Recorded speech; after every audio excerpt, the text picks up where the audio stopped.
didn't have the skill, then they weren't the ones included in this, right? Like this was reserved for those that not only had the desire but also had the skill. So that's it.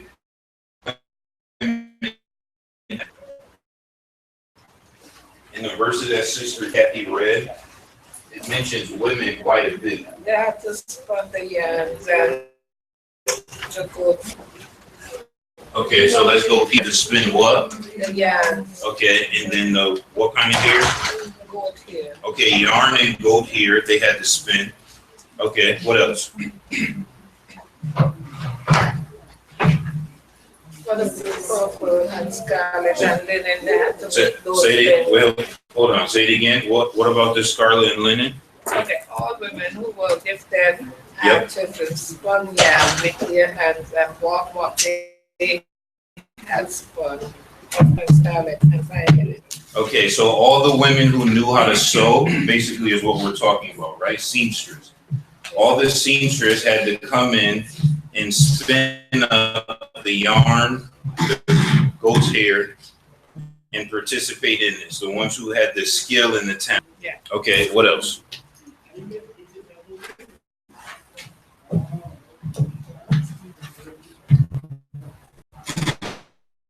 Anything else?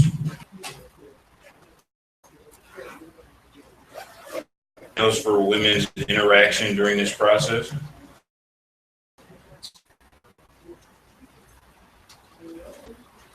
Nope.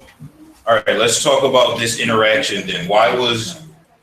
Think from the people's standpoint, from God's standpoint, like why was this broken down this way? Why do you think the women were included in this process like this?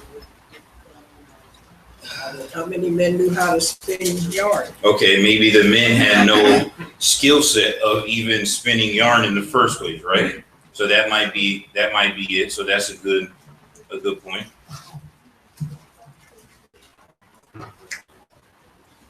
Then again, there are men that are tailors. Yep, there could have been tailors, correct? That's true. That's a good point. Anybody else?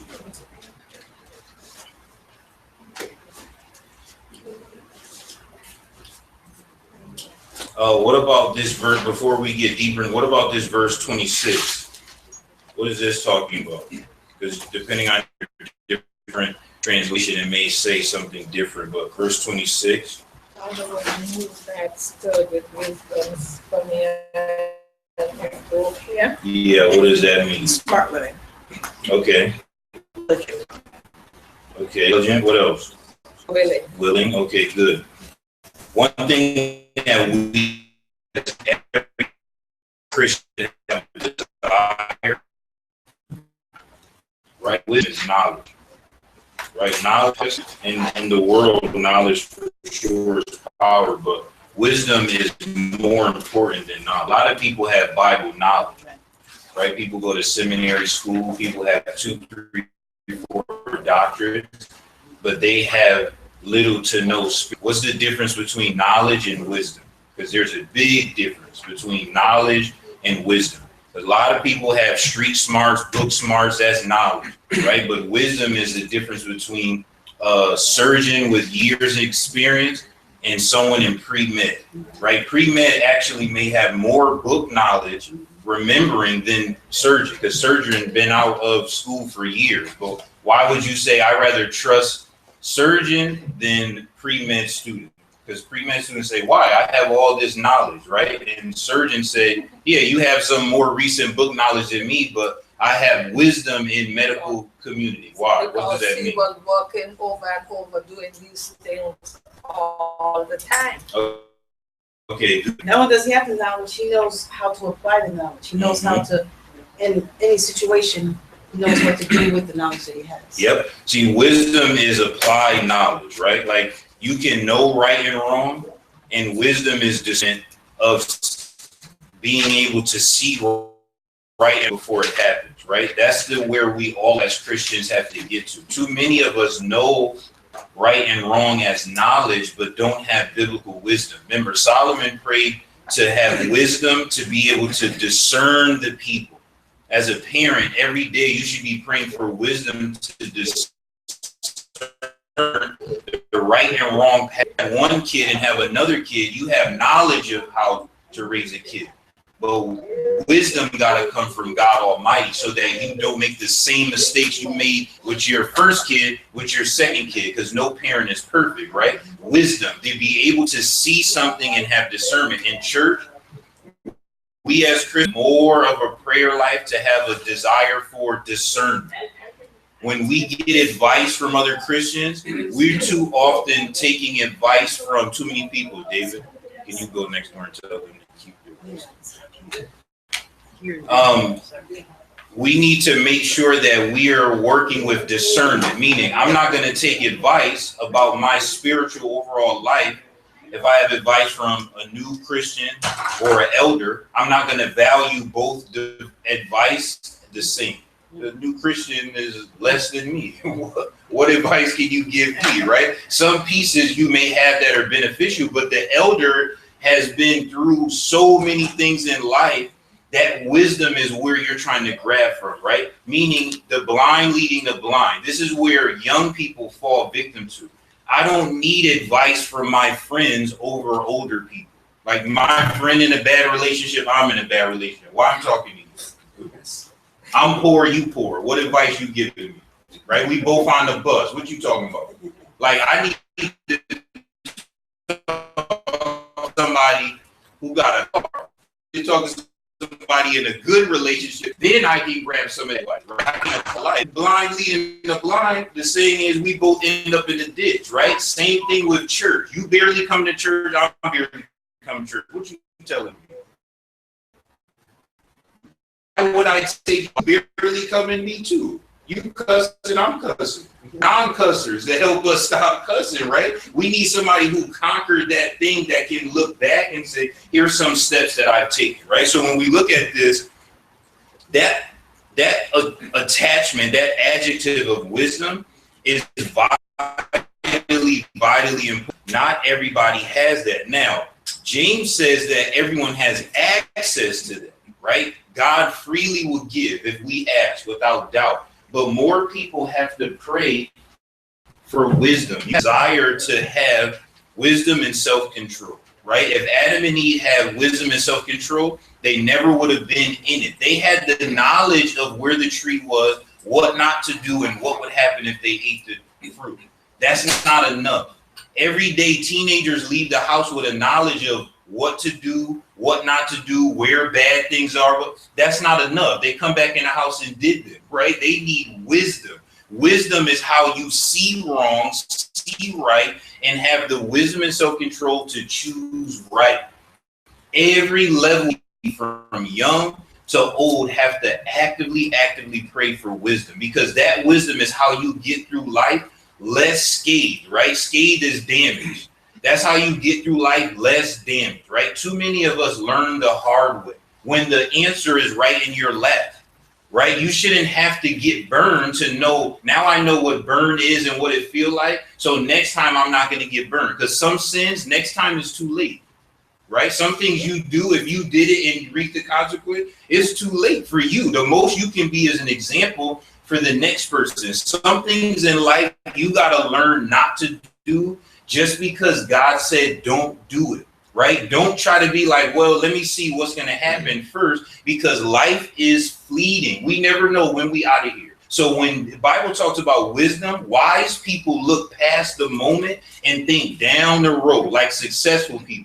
Successful people will not buy a certain thing every day for 52 weeks so that at the end of the year they can buy something else. Non-successful people say, well, then I'll be unhappy for 52 weeks. So let me just spend the little money that I have and it's not a big deal. That's how people live their Christianity. Some people look down the road and say, I'm going to not do this in this season of my life so that when I get to the next stage of my life, I'll be more prepared and better in life. Other people say, no, I'd rather live my life the way I want to live every day. I don't know what's going to happen in the future. That's the difference between knowledge and wisdom. Both know what's right and wrong, but some look at it differently. In biblical setting, when it's time to start grabbing positions of authority, positions of interactions, prominence, God's going to start grabbing from people that are already doing something. This is something that in every congregation, since a boy, this is especially all parents, since a boy, before they're baptized, you have to ingrain in them. Because if you just now, if there's a need for something and you just now saying, oh, hey, I can do it, it's too late.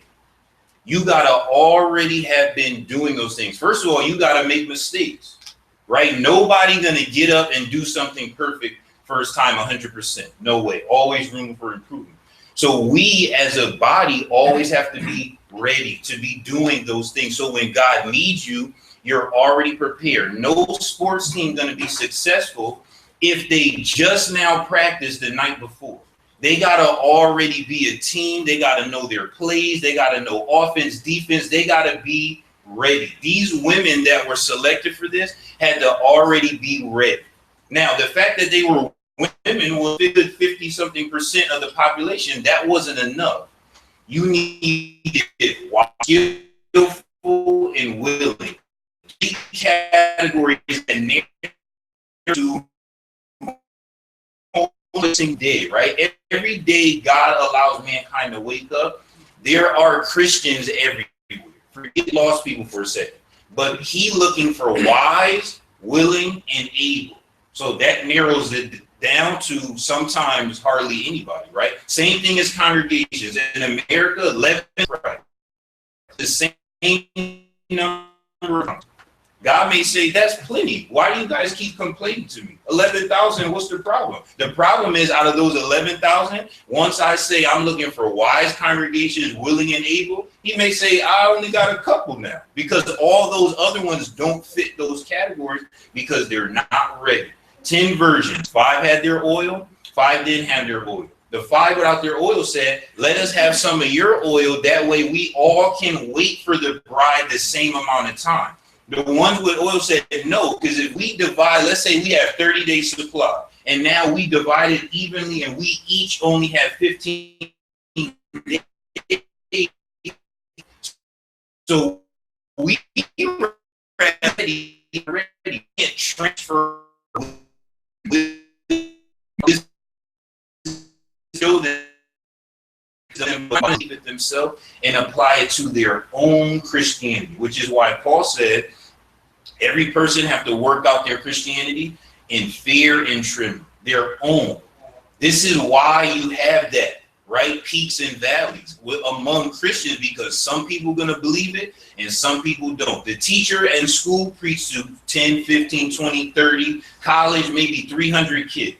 Some of them kids going to do the work. Some of them kids not going to do the work. And the kids who don't do the work going to show by progress, meaning they're not going to fool the teacher and the teacher say, when it's time for the final, I can't tell who did the work and who didn't do the work. So how will I grade? She gonna or he gonna know off the bat.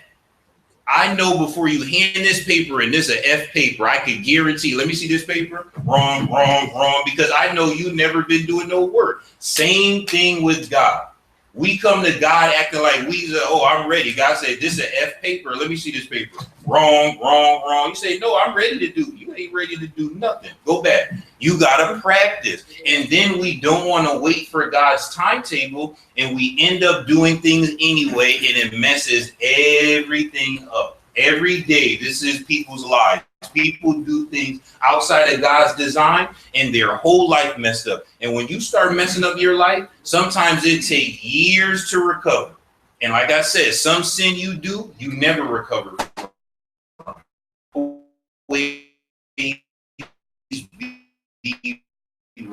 Everything going to be we can do that.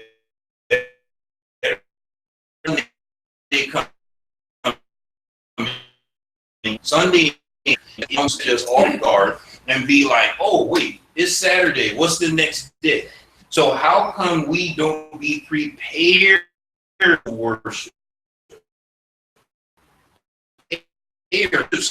You got to prepare your mind to say, now, when David was like, what day is it? Yes, I'm happy that it's the day of the Lord, right? It's preparation so that when you go before God, you already giving him something to work with. So as a church body, now you're an asset to his kingdom instead of a liability. These women who were wise, willing, and able were an asset to God and Moses into the kingdom because they were already ready.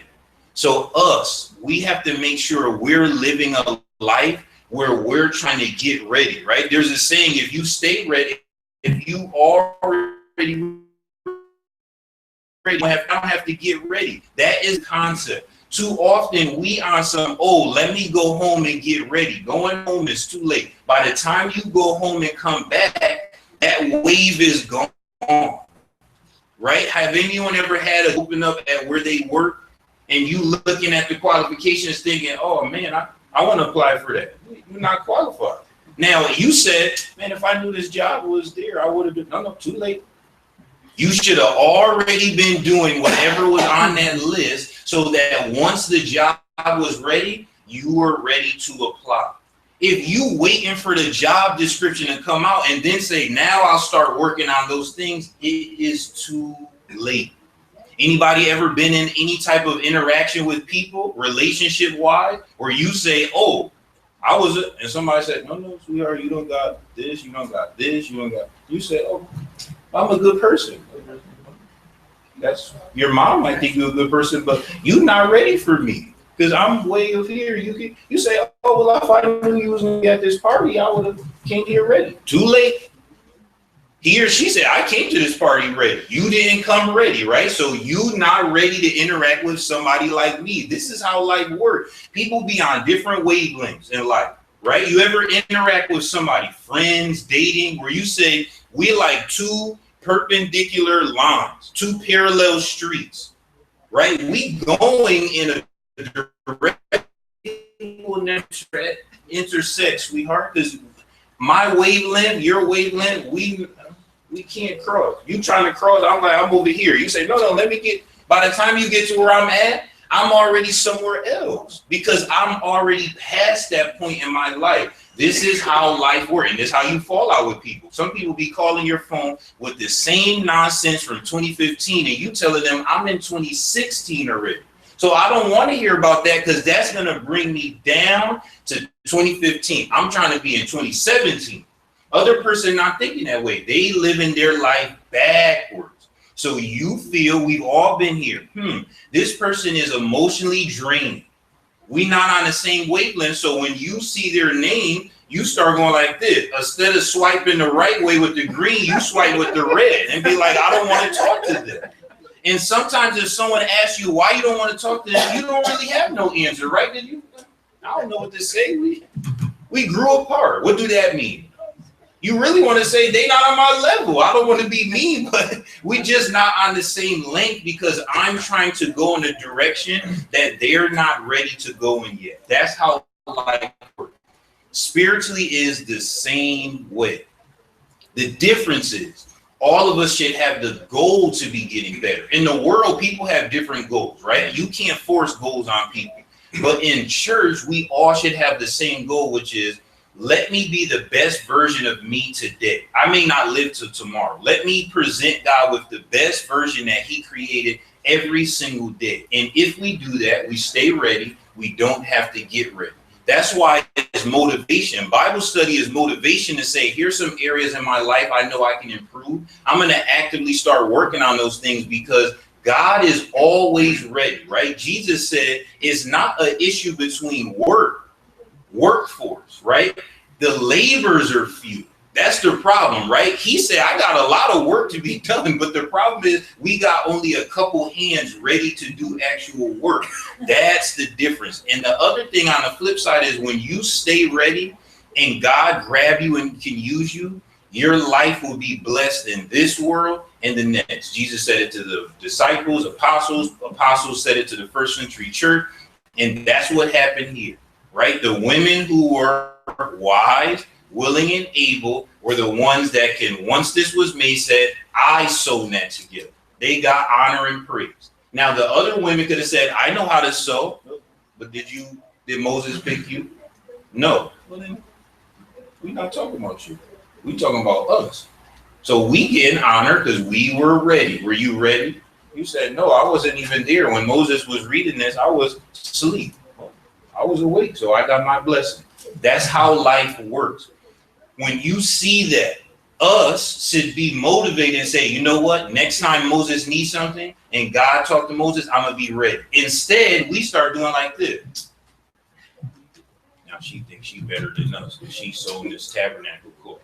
Why are you eating? Same first thing. So, was you awake? No, I was asleep. Was she awake? Yeah, she was there. Was she wise, willing, and able? Yep. So why are you hating? And instead of being motivated, too often when we see people excel above us, we start feeling some way. Siblings are notorious for this. Sibling come home. I got this thing. I'm going on this trip. I got this thing, that thing. Teacher get. Mom and dad is static. You looking at what's wrong with the other kids' face? Did someone die? Because you know what? I don't got no good news to say. Because the first thing parents gonna say was, Ellis, how was your day? You thinking, oh, I got detention, failed the class. I don't want to talk about my day. Why you not having for your sister? She thinks she's better than me. Every time conflict, human conflict, that's what it comes to. Somebody, oh, they think they better. Did they ever say they better than you? No, they never said that, right? I just feel like that you feel that someone else in their brain, think about this for a second, is so consumed with you that they live their whole day thinking all the decisions I'm going to make today is to prove that I'm better than the other person. Does that sound like a crazy person? Yeah. Like we think that other people are that we are that important. Let me like no one is you. People swear the world is out to get them. People living their life. Somebody went to school, did their homework, got a good grade. The other kid went to school, didn't do their homework, and didn't. You mean to tell me that the sister's sole purpose of getting a good grade was to make the brother feel bad? The sister be like, I wasn't thinking about you. I was doing my homework. I chose a different path. But as a default, human conflict, instead of saying, Mom, Dad, I failed today. I didn't study. I have to deflect. And misery love company. So I can't have all y'all happy. So I'm going to say, Erica thinks she's better than me. And as soon as I throw that in the atmosphere, all the joy from whatever she was telling is gone. Now I'm happy. Now everybody's upset. That's how miserable people are. When they get you riled up, they hang up the phone. They go live their life. Because now they know, oh, good. Now you just as miserable as me. That's wisdom. Wisdom is being able to see that coming to say, Satan not gonna ruin my day. I'm in a good mood today. That gotta wait to another time period. Sometimes that happens with loved ones, friends, in the church, because you know what? It will disrupt you being ready, because all of us can be honest. The second we get upset, Christian stuff out the window. You tell Jesus you gotta see me tomorrow because I'm already on 10 right now. So you just don't tell me nothing about no Bible study, reading my Bible. Don't tell me nothing about praying. See you tomorrow, Jesus, because this person done already got me hot. So once I get hot, you say, I can't get unhot now. I'm already upset. And it may take you a while to be not upset. So that means God said, now this one person disrupts 4 people, and now I got to wait. Now I got to sit here and wait until the 4 of them stop fighting. I can't send nothing good their way. I can't send another family their way. I can't get their attention now. Now God's saying I have to suffer because people didn't have the wisdom and self-control to either not limit or not bring negativity to positivity. Now Christ has to suffer. That's the part once we get into stupid conflicts, it disrupts the harmony of any positive progression. That's what's wrong with this country right now. Right now, as most vulnerable as this country is right now, because people are too stupid, ignorant, too prideful to hear someone else's grief. I'm going to try to understand where you coming from, and that's all. But we know in conflict, married people, y'all know this is the case. Y'all start arguing. You're not really listening to hear where the other person coming from. You wait for them to stop talking. Because when somebody brings something to you, your memory bank can say, oh. Instead of saying, did I do that? You feel, why are you coming at me? So as soon as you finish start talking, what you said? Well, you did this thing last week to me, so now it's tit for tat. Any resolution gonna happen that way? No. It's gonna take both parties to listen to the other person and say, you know what? I'm gonna put you above me and try to be better. I'm gonna put you above me and try to be better. And that sometimes is it. But when you go tit for tat for what somebody did, wisdom goes out the door, self-control, positivity, and an argument will start. And that argument could grow from yelling to physical to anything. That's why every human conflict, whether it's two kids on a playground to two countries warring, come from that pride. One party not willing to put the other party in front of this. That's how big of a deal that is. Now, do we look at that every day? Nope. We look at it as, this is my life and this is how I'm going to live. God don't look at time that way. God look at life like unprepared and prepared. That's how he looks at it. God may be looking at your today, July 17th, and said, man, I actually had a great blessing for Ellis July 17th. The problem is June 17th. I may say, what happened June 17th? How something come into your life so you not prepared for you July 17th. Who determined if I get that blessing? God's saying I had blessing free, but you not ready. So now I gotta wait. See, that's how life works. It's not that God is holding out on us. Sometimes we are not prepared. We as a body, as a church body, got to be more prepared to be like, I'm going to be prepared in my life. Every person is an individual. I'm going to be prepared in my relationship. Every one of us has either a spouse, a mother, father, sibling, some sort of family structure. I'm going to be more prepared at work. Then that will bleed into church, because we as individual people make up the church. I'm going to be more prepared on Sunday and Wednesday. Every step, that comes to a whole. That's how God looks at it. Now I have something I can work with. But if each person isn't trying to be prepared on a basketball team and 5 go on the court and only one person is prepared, you lose because the other 4 are not working hard.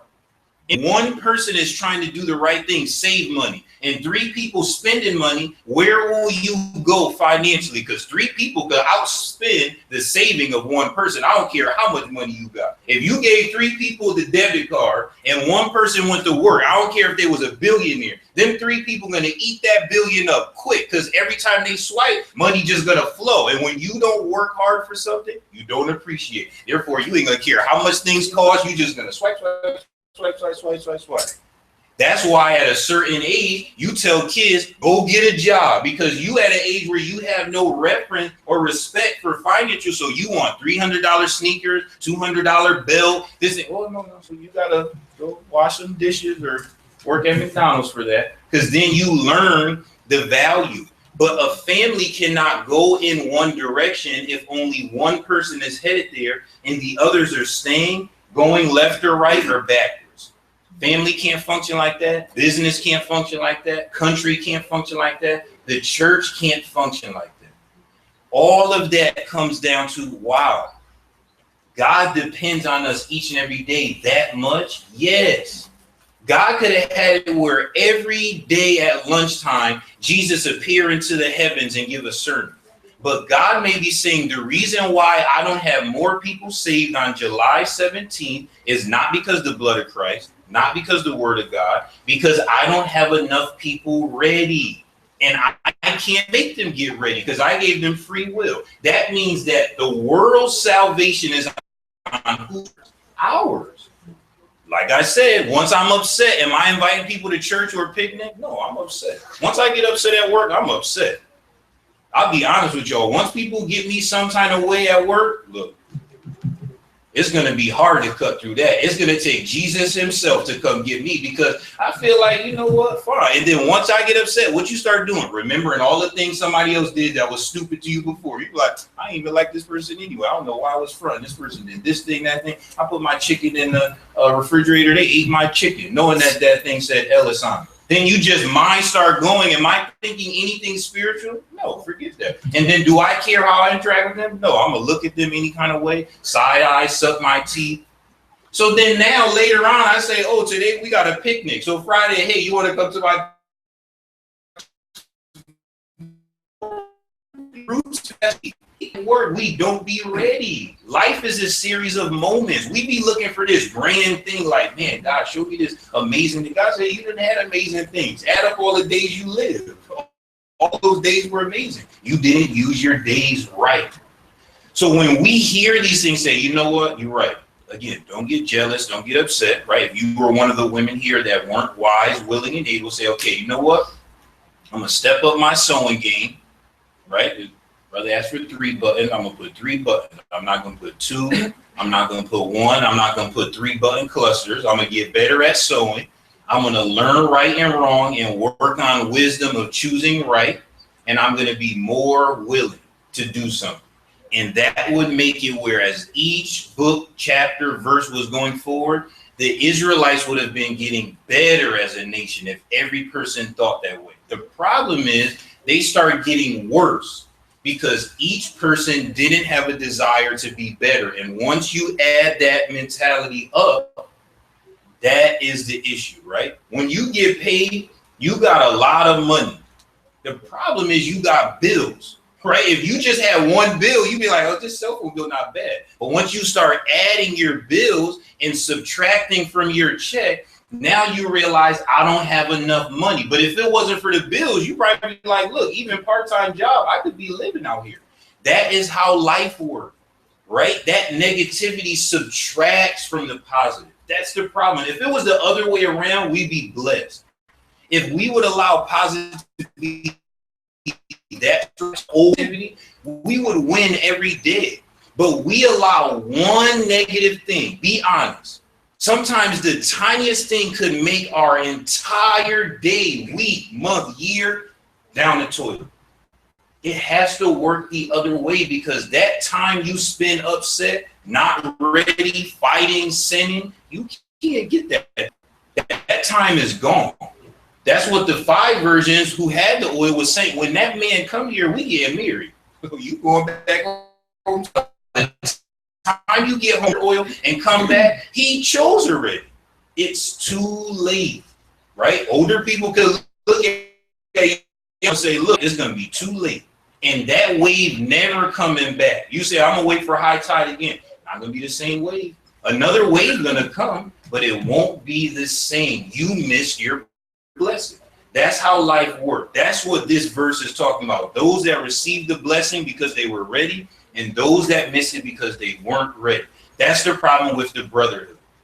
People aren't ready. Not the churches, the people, because the people are the church. The churches aren't ready because the people aren't ready. Let us each get ready. And then you encourage others to get ready. Hey, come on, let's get ready together. Oh, yeah, you're right. Working out. Summer start in 21st, 22nd of June. You know summer coming every year. Don't matter how much snow. Sometimes it snow into April, but you know summer coming. You know you done already had in your mind what you want to wear when it get hot, but you ain't did one crunch or stop eating not no chips, and you wonder magically when it get June that all of a sudden when you walk by a mirror, you're going to be summer ready. Do life work that way? No, right? Even though summer coming, even though you already your bathing suit, and then people, now I'm kind of self-conscious. No, don't be self-conscious, because you know summer. Remember summer was coming? Oh, I forgot. So why you didn't start working out? I'm not ready. It's the 21st, 22nd, official day of summer started. Beaches is open. People gonna start inviting you to pool parties, and then people start. We all have friends going somewhere, right? Friends been said we going somewhere. Let's say Six Flags, and you know what? No money. Did you ask your mom?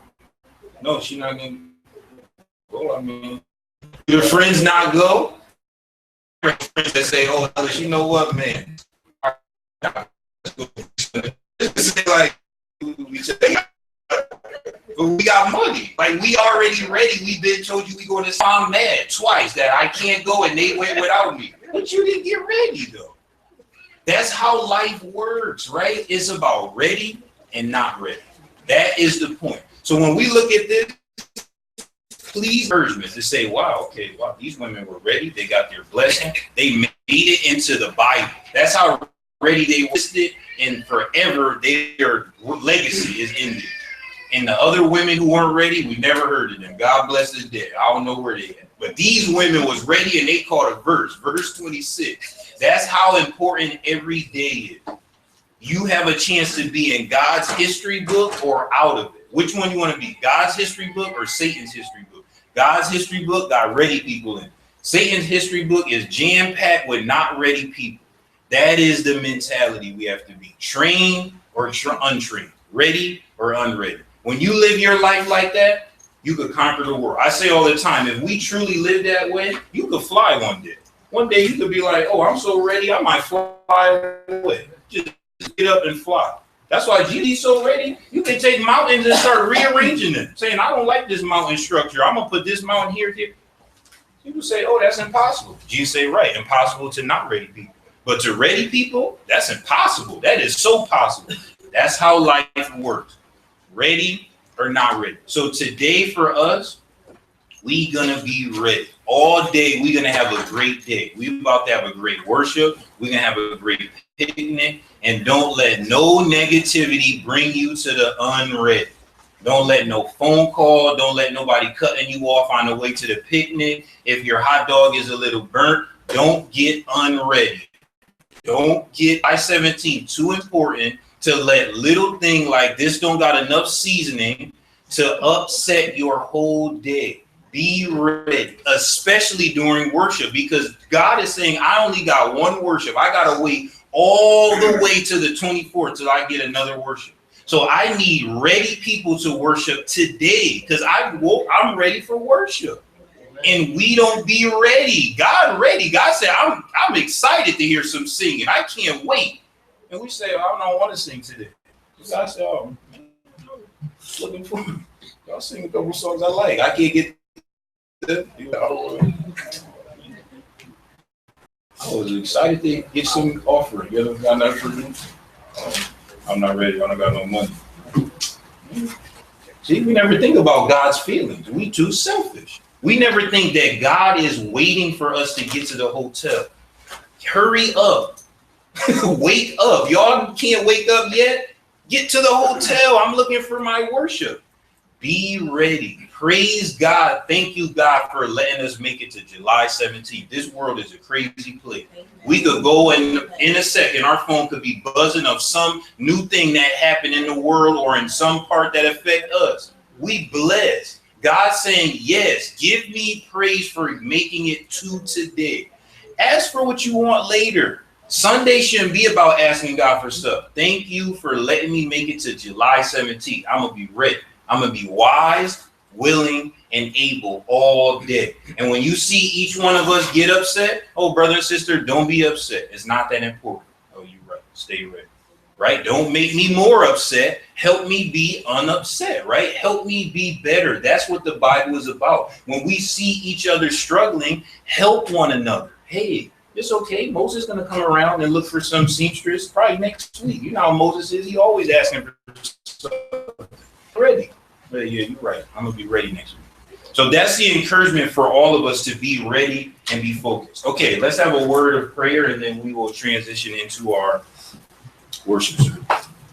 Heavenly Father, we thank you for this beautiful and blessed day. Thank you for giving us the opportunity, dear God, to study a portion of your word. We thank you for showing us how to prepare our days and our lives as individuals and as a church. We ask that we will focus on that preparation, that we will study to show ourselves approved, that we will prepare our lives, knowing that we'll never be perfect, but we can strive for perfection. And with that desire to always want to improve you can work wonders within our lives. So thank you for that. Heavenly Father, we thank you for all things that you have blessed us with at this time. Bless those that are traveling here without the loss or harm of any, and be with us as we petition up a worship service to you in spirit and in truth. In Jesus' name we pray these things. Amen. All right. Thank you for all those who had comments in our Bible readers.